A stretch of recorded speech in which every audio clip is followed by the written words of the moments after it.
Abidjan a accueilli le lancement de la phase 2 du projet régional de co-construction Job Facility, un programme qui vise à accompagner 5 pays africains dans l'amélioration de leur politique emploi-formation afin d'aboutir à une augmentation du taux d'employabilité des plus jeunes. Le programme est mis en œuvre par l'Organisation internationale du travail et bénéficie en Côte d'Ivoire de l'appui du ministère de la Jeunesse et de l'Emploi, dont le premier responsable, Mamadou Touré, était présent au lancement des travaux.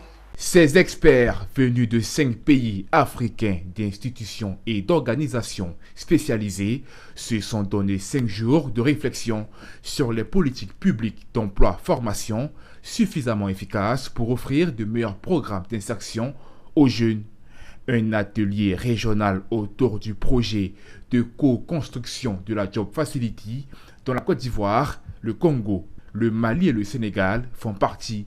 Le programme est piloté par le Centre international de la formation de l'Organisation internationale du travail avec son partenaire de l'Agence française de développement. Bien sûr, tout le monde le sait, la première richesse de chaque pays, c'est sa jeunesse.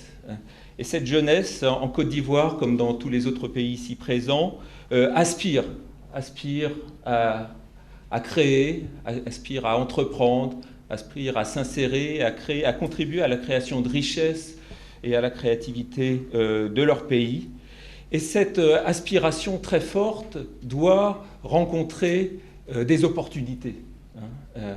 Parce que si elle ne rencontre pas d'opportunités, c'est la porte ouverte à la frustration. La Côte d'Ivoire, qui a le privilège de voir le projet Job Facility se finaliser sur ses terres, par la voix de son ministère chargé de l'emploi et de la promotion de la jeunesse, porte un espoir aux recommandations qui sortiront de ces travaux. Il s'agit ici donc de réfléchir sur tous les outils de suivi et évaluation des différentes politiques, donc des différents instruments qui peuvent être mis à la disposition des différents services publics d'aide à l'emploi.